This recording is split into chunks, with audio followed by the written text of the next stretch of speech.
Hey everybody, it's Lone Wolf, and welcome to my YouTube channel. I hope everybody's having a happy Halloween. Now, normally I celebrate this holiday with a big collaboration and compilation video, but tonight I'll be celebrating the spookiest day of the year by telling the story of one of the most haunted locations in America, Skinwalker Ranch. Skinwalker Ranch, also known as Sherman Ranch, is a large property roughly 512 acres wide located in the Uinta Basin in the state of Utah. The ranch is on the southern edge of the Navajo Nation and has played host to a wide range of paranormal activity. Similar to my Cryptids of America series, we will be doing a deep dive on Skinwalker Ranch, going over the Native American mythology surrounding the area, as well as the many strange encounters on the property, particularly those revolving around the Sherman family.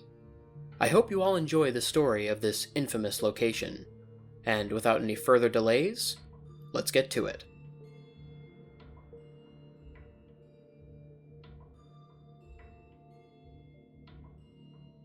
Skinwalker Ranch has a very long history, going all the way back to the 1600s, but for the sake of this video, we will begin our deep dive with the story of the Sherman family. In the summer of 1994, cattle ranchers Terry and Gwen Sherman bought the property and moved in with their teenage son and 10-year-old daughter. The Shermans thought nothing of the ranch at first, and were very excited to start living there, but there were a few things about it that struck them as odd. For one thing, the ranch had been completely vacant for 7 or 8 years prior to them purchasing it. They also noticed a very large array of bolts and locks on all the doors and windows of the main house. The front door had deadbolts both on the inside and the outside, and even the kitchen cabinets had locks on them. The Shermans noticed multiple iron stakes and heavy-duty chains installed at both ends of the house as well, presumably meant for large guard dogs. On top of that, there was also a rather strange clause in the real estate contract, saying that no digging was allowed on the property without permission from the previous owners. The Shermans had no idea why the previous residents put so much effort into their security, but they still remained excited at the prospect of living at the ranch. This excitement was short-lived, however, as it didn't take long for strange things to start happening on the property. The first of the strange encounters took place almost immediately after the family moved in. One day, the Shermans were moving their furnishings into the main house when they saw a strange figure on the other side of a nearby field. As the figure came closer, the Shermans realized it was a wolf, but there was something peculiar about it. The wolf was unusually large, about 3 times the size of an average wolf, with a 6-foot-long body, an incredibly muscular physique, and piercing blue eyes. On top of that, the wolf seemed completely passive, and even allowed the Shermans to pet it. But this wasn't the innocent, happy interaction you were all hoping for. A moment later, the wolf walked toward an adjacent paddock fence and clamped its jaws on the nose of a nearby calf and began trying to pull it through the gap in the fence. Terry Sherman and his son reacted immediately and began beating the wolf as hard as they could with sticks, but the wolf refused to let go. Terry then grabbed his .357 Magnum and shot the wolf point blank, but strangely enough, the wolf didn't die or even react to being shot. Terry shot the wolf again and again, but the creature still didn't react. There was no blood, no flinching, no distress of any kind. Finally, after being shot 4 times, the wolf released the calf and just stood there, looking at the Shermans as if nothing had happened. Terry then grabbed his hunting rifle, a gun that he used to kill deer and elk, and shot the animal again at point-blank range, once again with no effect. He fired a 6th shot, and this time, a chunk of hair and flesh was blown off of the wolf's body from the exit wound. Despite this, the wolf remained completely unfazed and casually walked away. The Shermans tried tracking the animal, expecting to find it dead somewhere in the woods, but after following the wolf's footprints for about a mile, the tracks completely stopped. There was no body or blood anywhere nearby. It was almost as if the creature just vanished into thin air.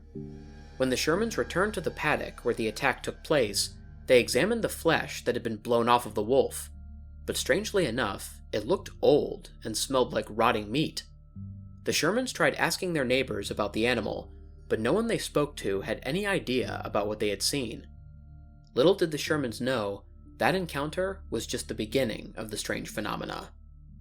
For the next 2 years following the encounter with the invincible wolf, the Shermans faced a barrage of strange sightings and paranormal activity. Strange poltergeist activity took place at all hours of the day and night. Objects such as tools or kitchen utensils would be moved around by invisible hands, and heavy equipment would completely vanish mere seconds after being set down, only to reappear in bizarre places. Gwen Sherman was the first to notice the supernatural phenomena. She would come home with bags of groceries, put the groceries in their respective cabinets, and leave the room, only to come back and find the groceries back in the bags. In another instance, Gwen took a towel and hairbrush into the bathroom one morning to take a shower. She locked the door before stepping into the shower, and when she stepped back out, the door was still locked, but the towel and hairbrush were missing. The towel was never found, but the hairbrush was found, in the freezer. For a time, Gwen was the only person to experience this type of activity, but it wasn't long before Terry had his own strange encounter while using a post hole digger to dig holes for fencing. When he put the digger down for a moment to take a break, he looked back only to find the digger gone. The digger wasn't seen again until 3 weeks later, when Terry found it stuck in a cottonwood tree 75 feet off the ground. Additionally, doors and cabinets would be viciously flung open or slammed shut by unseen forces, and loud knocking and banging sounds would be heard when no one else was around to cause them. The family also began to hear strange voices speaking in languages they didn't understand, including one incident when Terry, his son, and his nephew heard multiple male voices talking in a mocking, unintelligible tone. The voices appeared to be issuing from about 20 feet above them, but there was nothing there. The three would hear strange voices again sometime later while out in one of the pastures. Once again, it seemed like the voices were coming from directly above them, and Terry described the language as a cross between Russian and Native American. One of the voices was significantly deep, while the other was higher pitched. At one point, Terry shouted into the air that he could hear them, at which point the voices stopped talking. A moment later, the deeper of the two voices began laughing before the two voices continued their conversation. Occasionally, the Shermans would also see shadowy figures either inside their house or lurking around outside, and would sometimes feel strange cold spots or wind gusts where there was no draft. In one particular incident, Gwen was walking on the property by herself when she felt a strong gust of wind rush past her. Instinctively, Gwen jumped out of the way, assuming she was about to collide with something, but when she looked, there was nothing. As Gwen was trying to figure out what might have caused the wind gust, she felt another rush of wind go past her, again making her jump out of the way. Feeling unnerved, Gwen quickly walked back home. An overall feeling of dread slowly began to descend upon the Shermans. It was almost as if an intelligent paranormal entity was stalking them, mocking them by knocking on doors to scare them and stealing their things. But that wasn't all. Aside from the indestructible wolf they encountered shortly after moving in, the Shermans began seeing strange animals lurking around their property, as well as hearing eerie snarling, howling, or screaming sounds, smelling strong animal musks, and seeing glowing eyes coming from the underbrush at night. In one instance, Terry and Gwen were driving into the ranch one day when they saw something attacking one of their horses. When they came closer, they described the creature as large, muscular, and low to the ground, weighing approximately 200 pounds, with red curly hair and a bushy tail, almost resembling a hyena. The animal was attacking and clawing at the stricken horse, but it seemed to be playing with it rather than trying to kill it.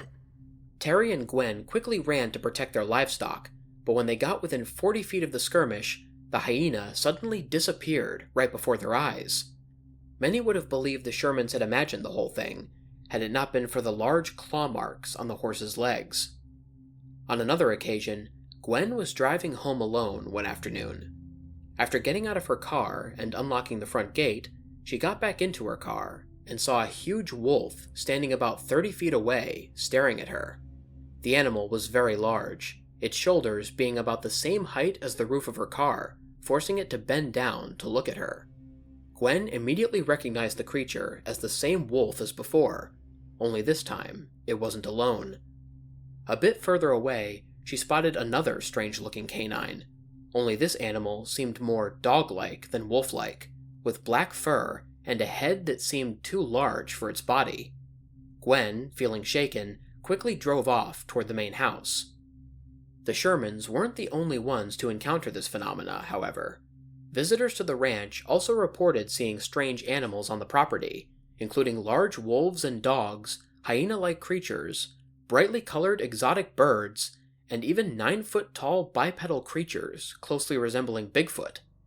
One particular visitor to the ranch had an especially frightening experience. While meditating in the middle homestead, the visitor, along with Terry Sherman and his son, witnessed a large, blurry figure quickly moving across the property. The creature moved through a cluster of trees and across a pasture at lightning speed, covering 100 yards in just a few seconds. When it came close to the middle homestead, it let out a blood-curdling roar, similar to that of a large bear. But this creature was not a bear.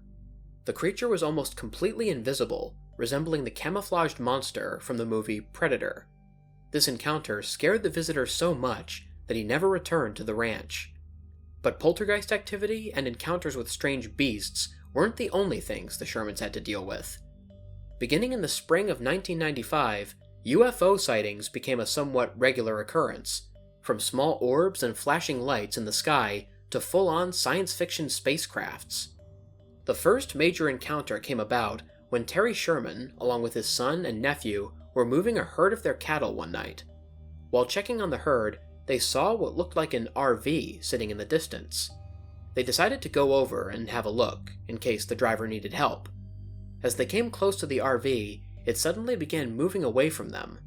The three began running to catch up with the vehicle, but it kept a decent distance ahead of them. It was at this point that Terry noticed the lack of sound emitting from the vehicle. Despite how fast it was traveling, he couldn't hear the engine running. Not only that, but the vehicle seemed to be going over their wire fencing with abnormal ease. Eventually, the Shermans managed to get the object cornered at the line of trees that bordered their land, but when they got about 200 yards from the vehicle, it suddenly rose about 50 feet into the air. The Shermans described the object as shaped like a refrigerator, with a white light on the front side and a red light on the rear side. The craft quickly flew through the air and out of sight, once again in complete silence. Another UFO encounter happened sometime later, when Gwen Sherman was driving home one evening. Around 6 p.m., she was driving from the front gate to the main house, when she saw a large black shadow pass over her car. When she looked up to see the cause of the shadow, she saw a large, black, triangular object hovering about 30 feet above her car. The craft emitted red, blue, green, and yellow lights from its exterior, and like the refrigerator-shaped craft, was completely silent. Gwen quickly drove the short distance to the house, with the craft keeping pace with her the entire time. When she finally reached the house and hurried toward the door, the craft flew off into the distance. Gwen happened to be home alone that night, as Terry was on a work trip and the kids had gone elsewhere. She tried her best to calm herself down, and eventually put the experience out of her mind. Later that night, Gwen was washing dishes at the kitchen sink when she happened to look out the window and saw what looked like an RV sitting in a nearby field. The light inside the vehicle appeared to be on, as Gwen had a clear view inside through the windshield. As she looked at the vehicle, she saw a large figure come into view and sit down at a desk. She described the figure as about 7 feet tall and wearing all black, including a black helmet and visor on its head. After a few minutes of sitting at the desk, the figure suddenly stood up and walked toward the window, staring straight at Gwen. The fear of the first encounter that night came rushing back, and Gwen hurried away from the window and called Terry. Terry decided to cut his trip short and come back home to be with her. Early the next morning, when Terry arrived at the ranch, he and Gwen went to the area where the strange vehicle had been the night before. The vehicle was of course gone, but nearby, Terry and Gwen discovered large footprints in the dirt. The footprints were roughly 1.5 feet long and were incredibly smooth, suggesting that whoever left them was barefoot. Aside from these encounters, the Shermans began discovering more evidence of extraterrestrial activity. While checking on the cattle herd in the third homestead one day, Terry noticed that someone or something had been digging in the pasture. Hundreds of pounds of dirt had been dug up, leaving behind perfectly circular holes in the ground, almost as if a giant circular cookie cutter had been put there. Similar smaller holes were found close by. Other configurations, as well as crop circles, were seen in different parts of the property, including 3 8-foot circles of flattened grass and a 30-foot triangular configuration of circular holes, each hole roughly 3 feet wide and 2 feet deep, with perfectly smoothed out soil. It was at this point that the Shermans began to have second thoughts about the ranch, as it seemed they were now dealing with both paranormal and extraterrestrial beings.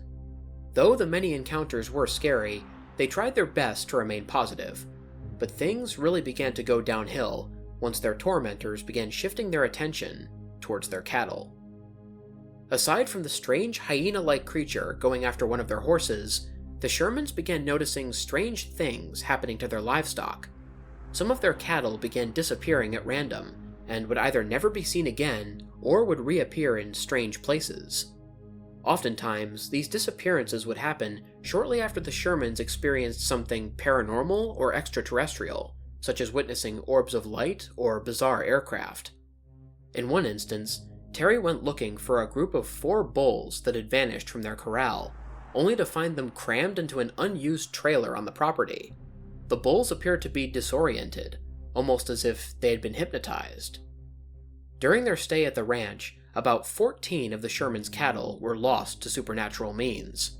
Some of them disappeared and were never seen again, with evidence suggesting that at least one of them had been lifted up into the air by something.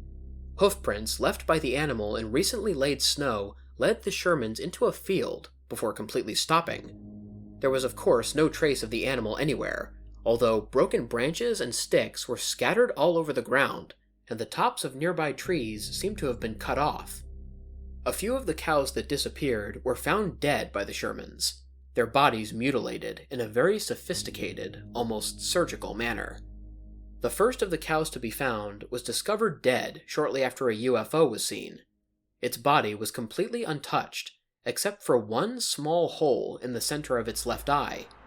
The second cow was found a few days later, and also had a similar small hole in its left eye, along with a 6-inch hole carved out of its rectum, about 1 inch deep. Upon discovering both of the bodies, Terry had slid a wire into the holes in both eyes to see how deep they were, and in both instances, the wire traveled straight to the center of the cow's brain. The third cow to mysteriously die was killed mere minutes after being seen alive. The Shermans' teenage son had witnessed one of their Angus cows calmly grazing in one of the pastures, only to return 5 minutes later to find it dead. Just like the second cow, a 6-inch wide hole was carved into the animal's rectum, this one extending about 18 inches deep into the animal's body cavity. In all 3 of these encounters, the carcasses had not been touched by predators, and there was no blood or entrails anywhere nearby. The Shermans also reported a strange chemical smell when discovering the bodies. The incredibly precise and surgical-like incisions on the carcasses led the Shermans and others to believe that someone or something might be coming onto the ranch to collect samples from the livestock. By this point, the situation was beginning to be too much for the Sherman family, and it would ultimately come to a head in May of 1996. One night, Terry was out surveying his land with his 3 dogs, when suddenly a shining blue orb came into view. Now, this was nothing new to Terry, as by this point, various lights and orbs were one of the most common things to see at the ranch. The orbs would fly around the ranch at all hours, spooking livestock and casting an overall sense of dread upon the Shermans. Some of these orbs were glassy blue spheres, roughly the size of baseballs, that looked to contain blue liquids inside. Others were larger orange circles that would sometimes spiral open, and smaller orbs or aircrafts would come out of them. This led the Shermans and others to believe that these orange lights were portals of some kind, opening to different worlds or dimensions. Therefore, when Terry saw another blue orb appear that night in May, he wasn't at all surprised, and decided to let his dogs loose on it. The dogs chased after the orb, growling and snarling at it, but the orb dodged their attacks with ease, almost as if it were being intelligently controlled. It floated into a nearby wooded area, with the 3 dogs right behind it. Shortly after Terry lost sight of the orb and dogs, he heard loud yelps coming from the woods, then silence. Terry tried calling for his dogs, but they didn't respond. Terry immediately feared the worst, but decided it was best to look for his dogs in the morning. The next day, Terry went to the last spot where he saw his dogs, and quickly found 3 circles of burnt grass. In the center of each circle was a blob of greasy black mush that looked almost like butter. These blobs of mush were what remained of Terry's 3 dogs. This was the final straw for the Shermans, and they decided soon after to put the ranch up for sale.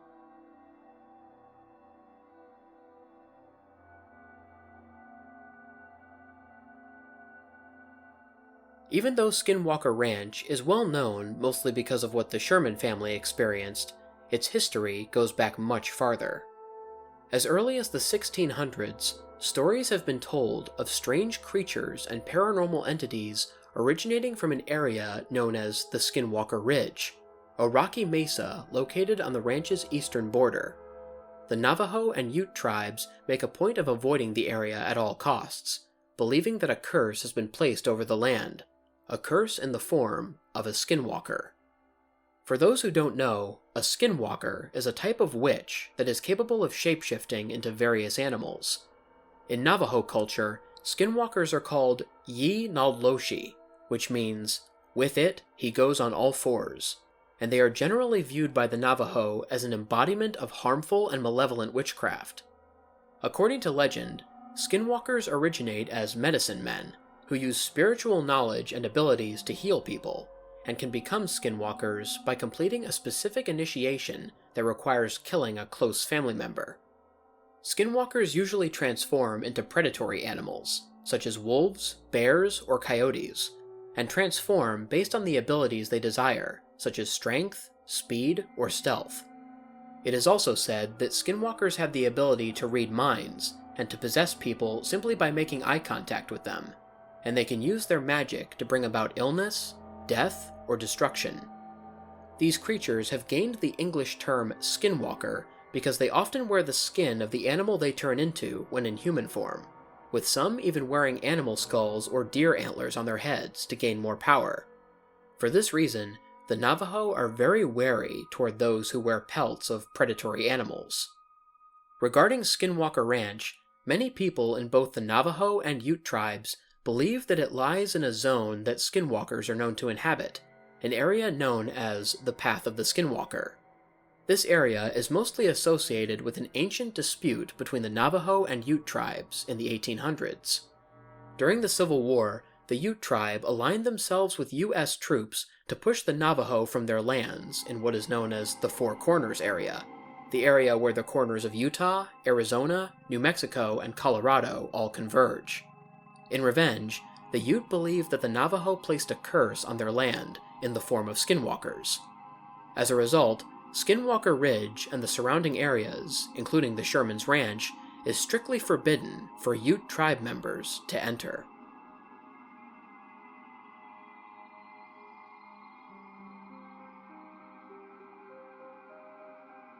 In 1996, the Sherman family sold Skinwalker Ranch to Robert Bigelow, an aerospace entrepreneur who founded the National Institute for Discovery Science, or NIDS, in the 1990s.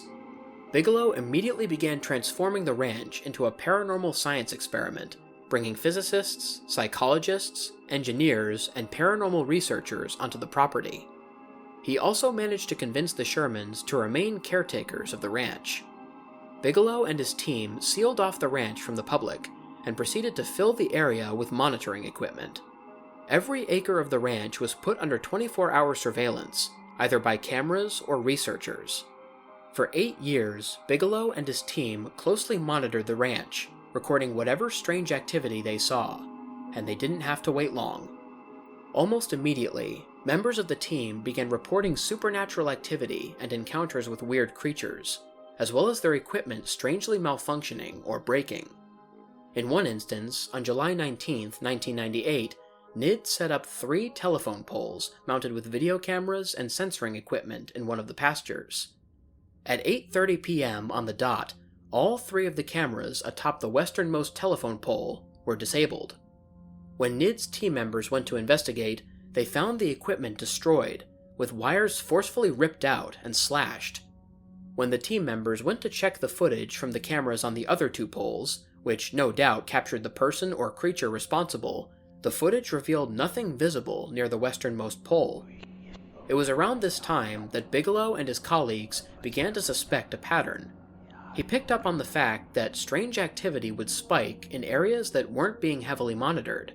For example, if video cameras and motion sensors were placed in the southernmost area of the ranch, something strange would happen in the northernmost area, and vice versa. This pattern, along with other acts of sabotage on surveillance equipment, led Bigelow to suspect that whatever this thing was, it knew what the scientists were trying to do, and seemed to take pleasure in messing with them. Despite this, members of the NIDS team continued to report strange phenomena about the ranch.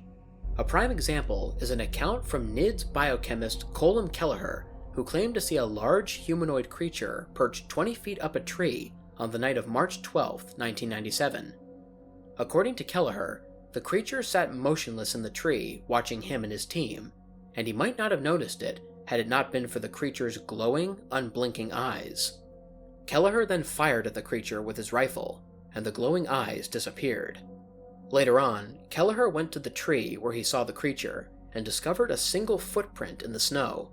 The footprint was about 6 inches in diameter and was rather oval-shaped, with 2 sharp claw marks sticking out from it, making it seem to Kelleher like what he saw was part human and part bird of prey. Other examples of strange phenomena seen by NIDS included strange orbs, dark masses, and invisible beings seen dispersing herds of cattle and disrupting water in a canal. There were also other encounters with strange animals, including an incident on March 12, 1997, when Terry Sherman and a pair of NIDS staff members saw a pair of yellow reptilian eyes in a tree, along with a hairy dog-like animal at the base of the tree. When Terry fired his hunting rifle at the 2 creatures, the dog-like creature disappeared, and the creature in the tree appeared to fall to the ground. However, when Terry and the 2 staff members got to the tree, the only thing remaining was a clawed 3-toed footprint in the snow, similar in appearance to that of a velociraptor. During the time NIDS spent at the ranch, only 1 account of cattle mutilation was recorded. 2 days prior to the velociraptor incident, Terry and Gwen had gone out to tag the ears of recently born calves. There were no issues with the first calf they tagged or its mother, and Terry and Gwen continued down the pasture. About 45 minutes later, the Shermans were alerted to the sound of the mother they encountered crying out in distress. When they returned, they saw the calf they just tagged dead, completely stripped of its flesh. Only bone and hide remained of the animal, and its entrails had been placed on the ground in an almost ritualistic fashion. There wasn't a drop of blood anywhere. When the NIDS team examined the carcass, they concluded that the animal had been killed and expertly dissected with at least 2 sharp instruments, possibly a large machete and a sharp set of scissors. That same morning, a second calf mysteriously vanished shortly after being tagged and was never seen again. In total, about 12 cows disappeared from the ranch during the NIDS occupation. But among the various phenomena that NIDS reported, the most well-known incident occurred in August of 1997. One night, 2 NIDS staff members named Jim and Mike had set up their surveillance equipment in a field where previous strange incidents had been reported. At around 2:30 a.m., they had been at their position for about 6 hours and hadn't seen anything unusual. They decided to try their luck at a different spot, but as they were packing up their gear, Jim saw a strange light appear about 150 feet away from their location. As Jim observed the light, he noticed that it was slowly beginning to grow larger, and he quickly began taking pictures, while Mike watched the light with a pair of binoculars. As the 2 men continued to watch the light, Mike was the first to realize that what they were seeing wasn't just a light, it was a tunnel. And not only that, but there was something coming out of the tunnel. Mike quickly described the creature to Jim, saying that it looked to be about 6 feet tall and 400 pounds, and that it was all black and didn't have a face. He also described the creature as using its elbows to crawl out of the tunnel. Despite Jim taking pictures of the light, he couldn't see anything climbing out of it, and assumed that only Mike's infrared binoculars could detect the creature. Shortly after Mike confirmed that the creature had successfully climbed out of the light and had calmly walked off, the light slowly began shrinking, and within a minute, it was gone. It was clear to both of them that they had just witnessed a portal of some kind, and it immediately reminded them of Terry Sherman's accounts of seeing orange lights appear through which he could see, quote, another sky. When Jim and Mike went to the portal's location, they were met with an incredibly strong smell of sulfur. This led them to test the area for radiation or anything else unusual, but there was nothing of note.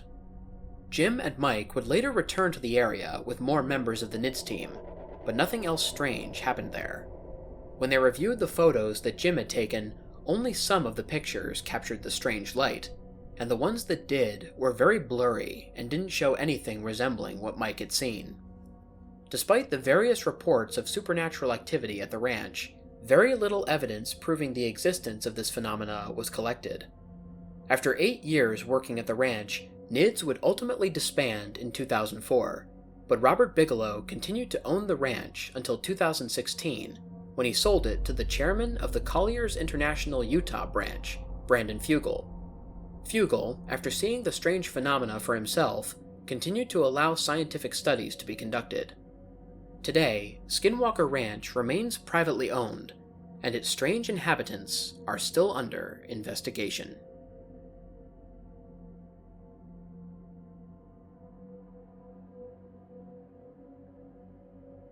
Like any other mysterious cryptid or paranormal hotspot in the world, Skinwalker Ranch has sparked a great deal of discussion. Many people find themselves drawn to its story, as it's very rare for so many variations of supernatural phenomena to occur in the same place.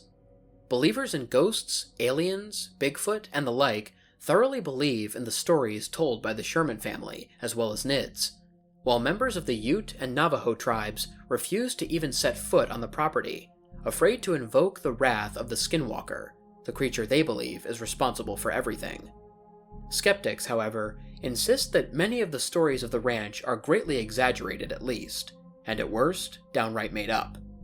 Many skeptics like to point out that despite the extensive effort that NIDS and other scientific teams put into surveying the ranch, no conclusive proof of the supernatural has been collected, and they find the stories about cameras malfunctioning or failing to take clear photos a little too convenient.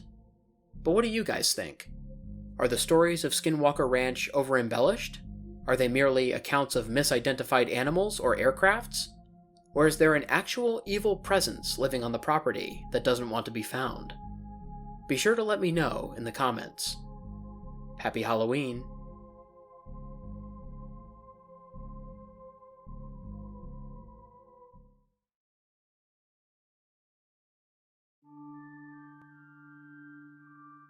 What's up everybody?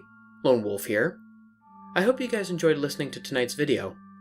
In case anyone is interested, all of the various elements used in this video, including pictures, music, sound effects, and stories, will be linked in the description below.